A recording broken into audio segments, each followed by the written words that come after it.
écouté chacun de vous avec attention et passion même.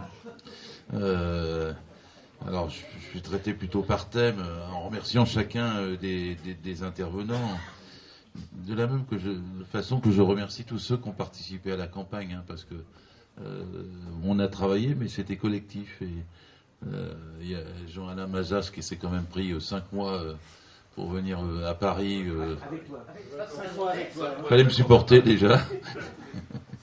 Et puis, bah oui, non, c'est important. Et Jean-Pierre qui a fait un travail remarquable avec toutes les vidéos toujours disponibles. Et puis bon, Eric était directeur de campagne avec Jean-Claude. Ils ont brassé tous les contacts, y compris jusqu'au résultat de l'appel des 100 hier.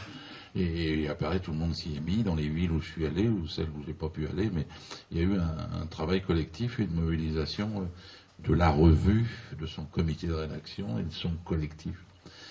Ensuite, après, il y a quelqu'un qui a dit, je vais peut-être exagérer avec Pierre Précieuse pour Benoît Hamon. Je me rappelle, un jour, on m'a demandé aussi un licenciement d'une déléguée parce qu'elle avait rodié une émeraude. Un rodiage d'émeraude, ça consiste à faire une catalyse, une électrolyse, et de la rendre plus brillante, mais ça la fragilise. Elle avait refusé de le faire et son patron exigeait qu'elle la fasse. Et elle disait, moi je ne peux pas, ma conscience professionnelle m'empêche de faire ça à cette émeraude. Bon, c'est peut-être pas une émeraude, Hamon, mais il a fait des progrès même dans les meetings. J'étais étonné de voir le meeting de Montreuil la dernière fois, où il ne faisait plus des trucs. Moi je disais, quand il parle, il est gris et on voit pas les tonalités. Et là maintenant il dégage des tonalités. Et j'ai apprécié le moment où il a dit, par exemple, je suis Bilal. C'était très très bien fait. Le dernier meeting, il ne faisait plus un truc général, mais il faisait comme on doit faire quand on est dans cette situation, c'est-à-dire un discours comme on parle au café du coin et on parle aux gens. Et quand il dit à la salle, ils m'ont dit que j'étais Bilal, bah oui, je suis fier d'être Bilal, ça fait un tabac dans toute la jeunesse et absolument partout. Et c'est des progrès du point de vue de la présentation. Alors bon, je souriais un peu parce que bon, le futur désirable et l'imaginaire puissant contre la vieille politique, on l'entend, mais après tout, des mots qui au début n'ont pas de portée, quand ils sont répétés et qui deviennent toujours avec une force sociale derrière, bah, même les mots du début qui sont banals, ils prennent un sens plus intéressant et plus stimulant, quoi. Bon, il m'arrive de blaguer sur l'imaginaire puissant, mais c'était bien d'ajouter dans une campagne, même quand on parle des petits salaires et des petites retraites, l'idée d'une transformation sociale globale avec des images qui font rêver, au sens strict. Voilà. Alors après, il y a des points de débat. Alors avec Frédéric, moi je propose qu'on poursuive ce débat. Peut-être la plupart d'entre vous ont eu sur Internet les échanges entre Jean-Jacques Chavigny et puis Frédéric Luto, à la fois sur la rareté du travail. Bon, moi je pense que le travail est une comète en expansion infinie et on finira à 3 heures par jour. C'est ça ma conception. Je suis pour Lafargue dans le droit à la paresse où il dit ça. L'humanité, si on travaille tous 3 heures par jour, et le soir on ira au théâtre. Alors, il dit pas qu'il va faire les pièces de théâtre et monter le soir, mais peu importe, l'idée générale est pour moi le partage du travail avec la durée du travail, et ça se fait par la régulation étatique, légale, et pas seulement par des discussions contractuelles et informelles, je veux dire, au gré d'eux. Il faut que ça soit l'organisation de la société qui partage le travail. C'est la différence entre la barbarie et la civilisation. Mad Max ne partage pas le travail. Une société civilisée doit le partager de façon organisée, parce que sinon, on a 6 millions de chômeurs et 6 millions de personnes qui travaillent 50 heures, et on ne peut pas laisser ça à l'appréciation de quelques dizaines ou de quelques centaines d'entreprises. 400 entreprises, on reprendra le débat, Frédéric, mais 400 entreprises de loi de Robien, c'est un échec total.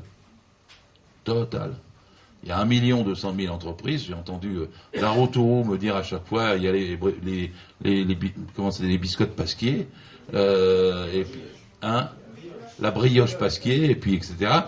Je sais bien qu'on peut faire de l'autogestion dans quelques entreprises, mais avec le nombre de milliards qui a été donné par de Robien, c'était un coup absolument phénoménal. Et je sais parce que je me suis bagarré contre la loi numéro 1 d'Aubry. La loi numéro 1 d'Aubry était une reprise de la loi d'Orobien, parce qu'Aubry était pour la loi d'Orobien et contre les 35 heures par la loi, pour ceux qui ne savent pas l'histoire. Elle a même écrit un livre pour le faire, et elle est montée à la tribune du Congrès de Montpellier, c'était en 1994, pour dire « vous allez me siffler », et d'ailleurs elle s'est fait siffler, mais parce que je vais vous dire pourquoi je suis contre les 35 heures par la loi. Et Nota, elle, voulait faire passer les 32 heures, pas par la loi, pour essayer de coincer les opposants à la CFDT. Tout le monde se rappelle cette longue histoire pour accoucher des 35 heures par la loi sans perte de salaire. Et en vérité, la première loi Aubry était une loi qui a perdu son temps.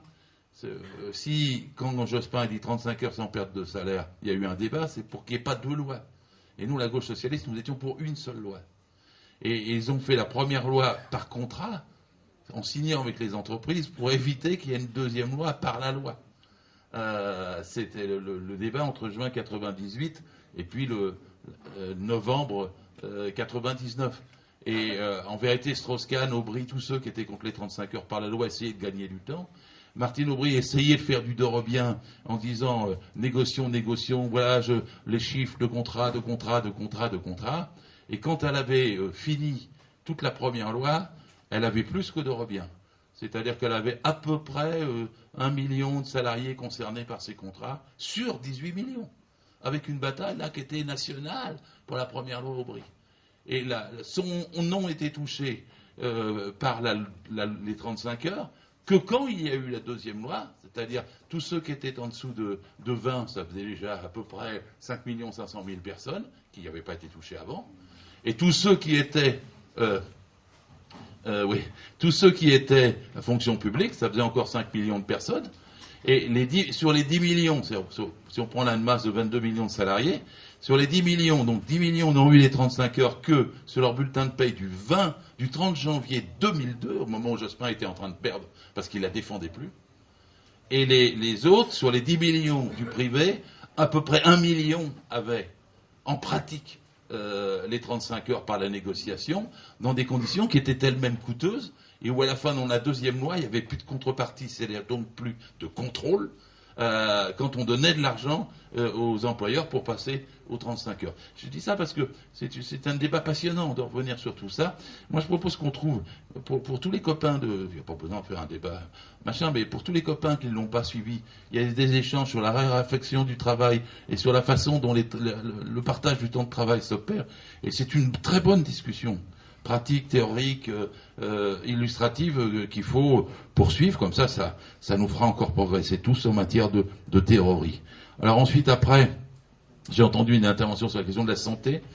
Oui, c'est vrai, et Claude me disait, en gros, quand tu parles social, j'ai aussi appris ça dans la campagne, c'est le jour où j'ai fait l'article sur Viva, pour les mutuelles, contre le millefeuille de la sécurité sociale et contre le RSI.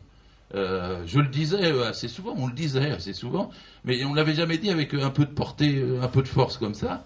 Et je vous signale que c'est un des points sur lequel j'ai eu, ma surprise, mais c'est comme ça qu'on apprend, beaucoup plus de réactions, où tous les gens disaient ouais, et alors qu'on s'affrontait à la question des mutuelles. Et ce n'est pas simple de s'affronter à la question des mutuelles. Je le dis parce que j'ai eu la discussion avec un proche de Benoît Hamon, que vous connaissez peut-être sous le nom de Jérôme Sadier, qui lui-même est un responsable de la Fédération nationale des mutuelles, et avec lequel je discutais l'autre jour, et qui hésitait. Mais quand même, ça a fait intégrer dans le programme de Benoît Hamon la suppression du RSI. Et la suppression du RSI est une avancée très importante contre la bataille, contre ceux qui veulent nous faire plus d'indépendants, ubérisés ou je ne sais quoi, pour le retour de tout le monde à la sécurité sociale, à une grande sécurité sociale, contre le millefeuille de complémentaires, de prévoyance, d'assurance et de mutuelles. Alors moi, je disais, il y avait 1100 mutuelles en France dont le coût de gestion était de 25%.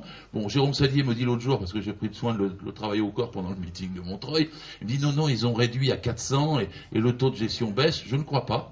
C'était un truc sur lequel il va falloir également travailler.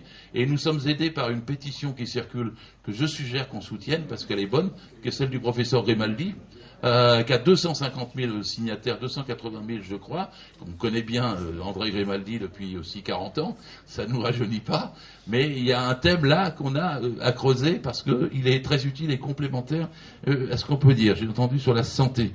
Ensuite, sur la question alors, le copain suisse, enfin d'origine suisse, parce qu'on s'est vu à la vallée de la Fensch, Karl, où est-ce qu'il est, je ne le vois plus, mais là-bas. On s'est vu à la vallée de la Fensch il y a 15 jours, quoi. Bon, j'entends bien ce que tu dis. C'est comment nous, on peut, en France même, comment dirais-je, passer le cap d'une compréhension très populaire, très massive, sur ce que nous avons dit, avec une campagne où on n'a pas pu aller jusqu'au bout dans la candidature. Moi, j'avais de grands espoirs aussi, hein. C'est peut-être une vanité personnelle, mais je pensais que ça passerait bien. Au fur et à mesure, je sentais mieux les choses. On est porté quand on fait une campagne, c'est comme ça, on évolue soi-même. Et je sentais que c'était possible. On n'a pas pu le faire, mais par contre, ça nous met dans cette position. Plusieurs d'entre vous l'ont dit, hein. La question du choix tactique entre Montebourg et Hamon restant ouverte. J'ai entendu Eric, j'ai entendu Jackie. Ça m'a permis de parler en notre nom au meeting du gymnase Jean Jaurès à Paris, dont 3000 personnes avec les caméras. Ce qui donne aussi, quand je revois les gens autour de Hamon, ça me donne une autorité, ça m'enlève pas quelque chose. Hein, je veux dire, ça permet voilà, on apporte quelque chose d'autre, et en même temps, je vois les Montebourgeois être plus sympas avec moi depuis l'histoire, parce qu'eux-mêmes arrivent, quelques-uns d'entre eux, en demandeurs dans l'équipe d'Hamon. Mais de toute façon, on l'avait dit au début, dans l'équipe d'Hamon, on avait des difficultés qui remontent au congrès de Reims, aux promesses pas tenues, au comportement clanique qu'il avait, y compris contre nous. Donc là, j'essaie de gérer, je suis tout seul, mais je voudrais que des camarades restent, je voudrais que Jean-Alain Mazas reste jusqu'à la campagne présidentielle, je voudrais qu'on se continue bah oui, on l'a plongé dans la gueule du loup, en face de Borgel, et tout ça, c'est un bon apprentissage, de laisser Solferino. Tous d'accord, Jean-Alain reste. Voilà. Mais ça nous, comment dirais-je, bon, bref, c'était pour dire qu'on se trouvait quand même dans une position où on pouvait, plusieurs l'ont dit, peser. C'est-à-dire on a incontestablement plus d'audience, moins de mépris, moins d'ostracisme, et même parfois beaucoup d'attention. C'est-à-dire qu'ils font attention. Bon, Guillaume Ballas me disait hier soir, en sortant avec précaution, que finalement ils étaient convaincus, ils allaient voir Mélenchon au début de la semaine, là. L'alliance avec Jadot est quasi faite. Même si vous écoutez sa réponse ce matin, ce qu'il fait sur France Info, c'est quasi fait. Et en plus, dans les Verts, Jadot n'était pas la majorité, mais la majorité des Verts, dans leur conférence téléphonique de lundi dernier, ils ont pris position pour ça, quoi. Alors la question, c'est la mise en scène. Et la discussion avec Mélenchon, qu'on va retravailler encore cet après-midi, bon, il met un obstacle. T'as raison, Jackie, pour empêcher, quoi. Mais l'obstacle qu'il souligne est un vrai obstacle. C'est-à-dire qu'on doit avoir une majorité parlementaire. C'est comme ça que j'ai répondu sur mon blog. J'ai pas vu que de camarades étaient en désaccord, mais je propose, parce que comment on traite la question El Khomri? Le problème, c'est que si on est dans un grand partage des circonscriptions, il y a, puisque ça a été voté par le parti et les militants, le 8 décembre, pour remettre en cause, il faut avoir une discussion avec des partenaires, c'est-à-dire faire un phénomène nouveau. On a un programme commun. Si on a un programme commun, on devrait une majorité qui correspond au programme commun. Ça, la logique est absolument imparable. Cette majorité, il faut donc la discuter avec les partenaires consignés. Donc, il faut un groupe pour le PC, il faut un groupe pour les Verts, il faut un groupe pour Mélenchon. Parce que sinon, c'est ça qui est le fond du problème. Et puis après, il faut une discussion. Alors, ça veut dire que dans chacune des circonscriptions, il y aura une discussion, parce qu'il dira, moi, c'est celle-là qui m'intéresse, moi, c'est celle-là. Ça s'est fait dans le passé de la gauche plein de fois. Il faut le refaire. Bon, par exemple, s'il arrive la question du 19e, bon, et quelqu'un dit, il y a une verte qui voudrait y être. Au hasard, je prends. Ben oui, au hasard. Parce que dans le 19e, il y a une verte qui voudrait y être. Elle s'appelle Caroline de Haas, et elle voudrait y être. Ben, si vous négociez les 20 circonscriptions, vous dites, peut-être le 19e doit être à Caroline de Haas. Il se trouve que le 19e, c'est celle d'El Khomri. Tant pis. Mais je le dis parce que quand Mélenchon désigne El Khomri, en fait, il l'aide. Il ne nous aide pas. Parce qu'évidemment, ça passerait naturellement sous ce partage des circonscriptions, sauf que tout le monde dira, ah, Mélenchon a obtenu gain de cause dans le 19e. Vous comprenez? C'est-à-dire que quand il met un préalable, comme disait fort bien Guillaume Balas hier soir, jamais les unions se sont faites avec des préalables. Elles se font sans préalable, et quand elles se font, qu'est-ce qu'elle dit, work in progress, ceux qui auraient pu être des préalables sautent. Mais si vous en faites un préalable au début, vous empêchez en fait le processus de se réaliser. Alors évidemment, si on répond à Mélenchon, écoute, on va d'abord faire le programme, on va ensuite gagner. Et quand on aura gagné, on aura tel de pouvoir qu'on pourra dire à Cambadélis, va te faire voir, on refait toute la liste.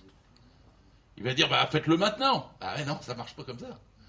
Parce que si vous le faites maintenant, vous mettez vous cassez les choses et vous mettez un débat et un sou pas possible avec l'autre partie des partis socialistes qui devient la une des journaux et qui dit, bon en fait, personne n'est uni derrière Hamon. Donc c'est de cette façon-là qu'on peut réfléchir.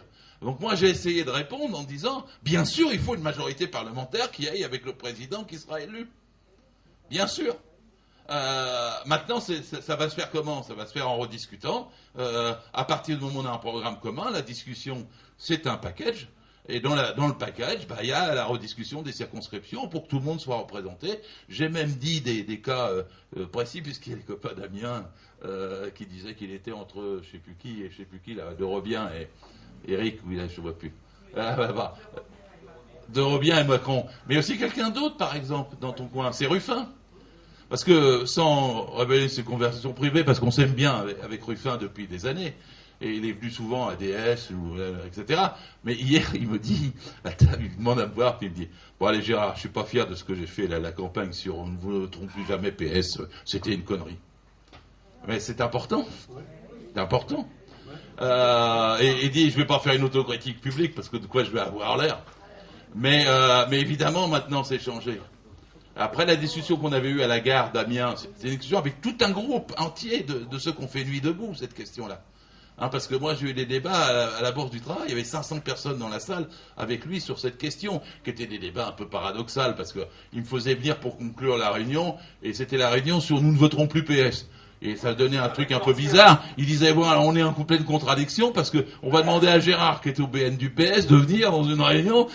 Et puis moi, j'en profitais. Je disais, bah oui, mais François, il m'a appelé. Je lui ai dit, mais si c'est moi qui dirige le PS, elle me dit, bah je changerai d'avis.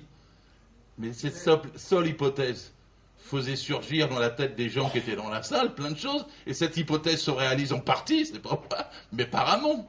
Et donc ça retourne toute une partie des gens, vous pouvez le voir dans le cadre des réseaux sociaux. Pas tous, hein, vous avez encore les barbares qui disent allez vous faire foutre, Hamon c'est comme Val, Val c'est comme Hamon, mais ça c'est les barbares, ils vont devenir minoritaires. Les autres ont réfléchi sur la réalité qu'on pouvait donc transformer le PS. La preuve, on l'a fait, comme je disais hier soir, on a fait le taf. Et donc là, pour la position de François Ruffin, c'est important. Et après, quelle est l'importance? C'est qu'il veut la circonscription, que celle de Pascal Boitard. Ben oui, qui est celle anciennement de Grémet et anciennement de Payon. Et il veut être candidat, il ne sera pas candidat du Parti Socialiste, il ne sera pas candidat du PC, il sera quoi? Il sera candidat de François Ruffin, c'est-à-dire en fait de gars qui a d'un côté Fakir, d'autre côté fait les trucs avec Merci Patron, et qui représente dans la jeunesse tout un truc absolument considérable. On a intérêt à avoir Ruffin dans le package pour discuter des législatives. Et c'est un argument aussi pour dire, voilà comment on discute. Et ben, au hasard, Pascal Boitard, qui est au gouvernement, qui était soutenu El Khomri, etc., elle sautera. Comme par hasard. Je veux dire, je vois pas d'autre façon de procéder. Enfin, si, je l'ai dit plusieurs fois, puis j'ai dit après, peut-être j'ai pas la bonne solution, mais il faut me dire comment on le fait. Et il n'y a jamais personne d'autre qui me répond. Ou alors c'est ceux qui veulent pas l'unité. Et donc, si on veut l'unité, il faut aborder ces questions-là avec un aspect ouvert et concret pour y arriver. C'est une façon de répondre à Mélenchon. Je l'ai fait, moi, hier soir sur France Info, mais je l'ai refait dans plusieurs trucs. En général, ça marche. À part la fille de Marianne qui me dit « Ah, vous avez la solution, mais je vous parie que ça ne va pas marcher. Mélenchon ne voudra jamais. » Et Mélenchon, il ne voudra jamais, sauf si on a 100 000, 200 000, 300 000 signatures, sauf si les gens à la base et tout disent « Attendez, on va perdre », sauf le temps passe, il nous file entre les doigts, et si on n'a pas de candidat unique, on en a deux, puis si on en a deux, on est foutu. Et donc, en vérité, c'est là que se joue le fait qu'il baisse en dessous de 10 et qu'on monte proche de 20. Alors, il ne faut pas tomber dans l'excès inverse, parce que je le vois dans les amis autour d'Hamon. Hein. C'est sur le thème, le problème étant réglé, puisqu'on va monter à 17, 18, 19, ils vont avoir exactement le même type de comportement que Mélenchon avait lui-même avant, en disant, il n'y a pas besoin de l'unité, puisqu'on va écraser Mélenchon et qu'il va venir à 5%. Donc vous allez avoir ça dans l'environnement autour, et je trouve qu'il faut le combattre avec la même vigueur. Hein, moi, je l'ai bien dit l'autre soir, j'ai dit, vous savez, parce que Cherki se marrait, c'est lui qui va conduire les délégations. Hein. Puis Cherki, qui connaît bien Mélenchon, et ça peut monter en 2 minutes autour de la table soupolé. Hein. Donc, ah oui, mais voire plus, c'est pas bien. Même. Une fois, dans la gauche socialiste, ils se sont battus. Donc, c'est déjà arrivé. Alors, donc, la question, c'est comment ça joue. Et moi, quand j'arrive sur le trottoir de la bouffe avec tout le monde, là, mercredi soir, ils rigolaient de Mélenchon. Il va voir, il va perdre tout, il s'est planté, etc. Et moi, j'ai dit, si vous commencez comme ça, c'est foutu. Parce que vous allez faire exactement l'inverse. Et j'ai rappelé une vieille phrase, hein, c'est notre culture trotskiste, Pilou. Alors, c'est Trotsky qui disait, il avait mis du temps d'ailleurs, Trotsky, pour le comprendre. Il disait que quand, dans un débat, un majoritaire riait, se moquait d'un minoritaire, ou quand un minoritaire riait et se moquait d'un majoritaire, ils avaient tous les deux le même comportement, mais c'est le majoritaire qui avait tort. Parce que c'est lui qui tenait les clés de la solution. Et donc, quand on est majoritaire, il faut faire le travail pour arriver à solutionner les problèmes et à dégonfler les obstacles. Je suggère de faire ça par rapport à Mélenchon dans les réseaux sociaux déjà, à chaque fois. Ah, mais arrêtez, on est pour l'unité. Vous voyez bien que ce n'est plus comme avant. Le Parti Socialiste est peut-être toujours le même sous certains aspects, mais n'est plus le même sous d'autres, puisque le candidat est celui de la gauche socialiste. La gauche socialiste l'a emporté sur la droite socialiste. Moi, j'ai poussé un peu le bouchon. J'ai dit, c'est la première fois depuis 24 ans qu'on est au Parti Socialiste que ça se fait. Et deuxièmement, si on cherche dans l'histoire, ça n'est pas arrivé. Ça n'est jamais arrivé. De mars au Pivert, à Chevènement, à aujourd'hui, ça n'est jamais arrivé que la gauche socialiste l'emporte dans un vote de cette importance sur la droite du Parti socialiste et son appareil. Pardon, ouais, on peut prendre le congrès de Tours comme ça, mais ce fut un peu plus compliqué comme problème. Un peu plus compliqué. Parce que les 21 conditions de l'international communiste sont discutables. Bon, j'ai pris vous avez faim, d'accord. J'ai pris sur le travail, le machin, santé, les trucs, par rapport, après, non, mais je peux pas prolonger. Je voulais le faire à chacun de vous, je peux pas prolonger, mais je vous remercie de vos interventions en dehors de cela. Et on continue le débat cet après-midi. Merci. Merci Gérard. Bon, attendez. On avait prévu une présentation, mais on a pris du retard, du texte. Alors, on va juste dire quelques mots sur pourquoi on a fait ce texte, et puis on représente les commissions qui ont lieu. On fait ça très vite. Oui, en fait, oui, donc on va faire beaucoup plus court. Juste quelques mots, pardon, quelques mots pour dire à quoi sert le texte. Hein, je ne vais pas refaire tout sur, mais à quoi il sert. Parce que Gérard a rappelé en début de réunion qu'on s'était donné rendez-vous à cette date précisément, en sachant qu'il se serait passé quelque chose et qui de toute manière changeait complètement la donne. Donc on va discuter de cet après-midi des tâches immédiates, mais ce qui confirme et ce qui a confirmé toute la discussion de ce matin, c'est que nous ne sommes pas dans la même situation, ni pour l'immédiat, ni pour les perspectives qui s'ouvrent devant nous, que si c'est Valls qui avait gagné le premier tour des primaires. Moi, j'ai dit jeudi, on était dans une impasse politique totale, avec un social-libéralisme d'un côté qui entraînait la division de la gauche. Aujourd'hui, se réouvre un chemin, on n'est plus dans une impasse, se réouvre un chemin, non seulement par rapport au présidentiel qui arrive, mais y compris dans la perspective d'une gauche qui retrouve sa dignité et sa capacité de transformation de la société. Et que dans ce cadre-là, alors je ne sais pas la belle phrase qu'avait Gérard sur, en gros, on ne fait pas de la politique sur des pronostics. Et que, il ne s'agit pas, mais en tout cas une chose est sûre aujourd'hui, c'est que le séisme a commencé à l'intérieur de la gauche. Et que nous arrivons dans une période de profonde mutation, transformation évolution dans laquelle nous voulons être actifs. Nous voulons être actifs à travers les échéances immédiates, mais nous voulons être actifs à travers les échéances immédiates parce que nous avons aussi une perspective et que nous avons une certaine vision à la fois de la situation qui est assez confirmée d'une certaine manière par cette primaire, c'est-à-dire qu'il n'y a pas un basculement du cœur de la gauche vers la droite, que ce qui nous a manqué toutes ces dernières années, c'est un effondrement de notre électorat qui ne croyait plus dans la gauche au pouvoir, mais qui n'était pas un basculement de notre électorat de la gauche vers la droite, et qu'il y a un centre de gravité de la gauche, qui n'est pas celui qu'on a voulu nous faire croire, coincé en étau entre d'un côté Valls ou Macron et de l'autre côté Mélenchon, mais qu'on avait un centre de gravité de la gauche qui était certainement majoritaire au sein de la gauche et qui doit pouvoir maintenant, aujourd'hui, s'épanouir à travers la candidature d'Hamon. Et donc, nous sommes partie prenante totalement. Et que c'est cette gauche majoritaire, que nous pensons majoritaire, qu'il faut pouvoir aujourd'hui reconstruire à travers un outil qui soit un outil actif politiquement. Et que ça, nous ne savons pas encore quelle forme ça prendra. Évidemment, nous pensons que si nous gagnons la bataille de l'unité au présidentiel, cette forme organisée d'une gauche rassemblée et de gauche, vraiment de gauche, sera plus facile à construire. Est-ce que ça va par quelle forme de mutation, d'éclatement ou non du Parti socialiste? Comment? Nous ne savons pas comment ça va se passer.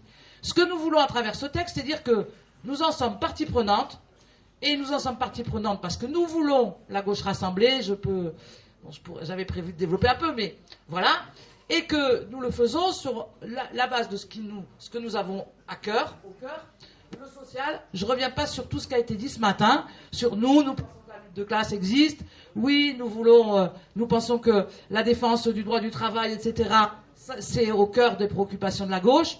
Oui, nous avons aussi entendu la question de l'écologie, et nous avons évolué sur ces questions-là. Je ne reviens pas aussi sur... Ça a été très fort dans le discours d'Hamon. Moi, j'ai voté Hamon au premier tour. J'ai assisté à tous ces meetings à Toulouse, depuis la traversée du désert, là, au début. Et c'était très fort la formule qu'il a, là, sur les dettes avec les banques, ça se négocie, les dettes avec la planète, ça se négocie pas. Moi, je la trouve efficace et juste. Voilà.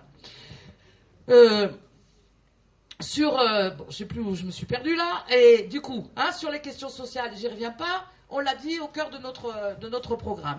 Sur les questions écologiques, sur la question de la démocratie, on n'en a pas beaucoup parlé ce matin, et c'est vrai que ce ne sera pas au cœur de la campagne, mais en même temps, nous pensons que c'est déterminant, parce que ce n'est pas simplement que les gens, les individus sont mauvais, ou si les choses évoluent mal quand les gens ont au pouvoir, c'est aussi que la question démocratique, la place à la fois de la question des questions sociales, mais aussi la place de la démocratie directe et le fait qu'on soit dans le présidentialisme exacerbé, etc. Toutes ces questions-là, nous pensons aujourd'hui qu'il est important de, à la fois, être dans une affirmation forte, qui ne soit pas une affirmation de pinaillage, de dire « nous, on est ça, donc on n'est pas d'accord avec le reste », mais de dire « nous sommes partie prenante d'un processus de transformation d'une gauche et d'un rassemblement de la gauche, à la fois dans cette échéance, mais aussi plus profondément. Nous avons nos propres convictions, nous les portons dans le débat, et autour de ça, nous devons continuer à être actifs. »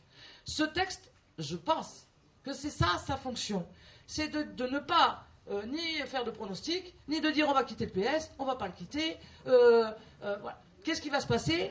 On va en parler, on pourra en reparler entre nous.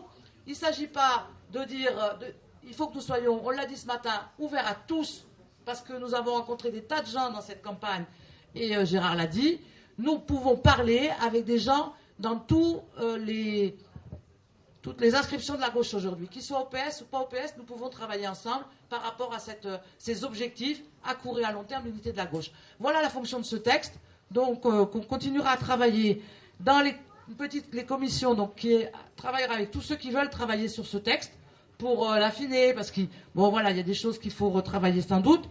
Donc une commission autour du texte, une commission communication avec Jean-Yves et Fred, qui en sont bien toujours d'accord. Commission communication avec pendant le repas. Fred, pendant le repas.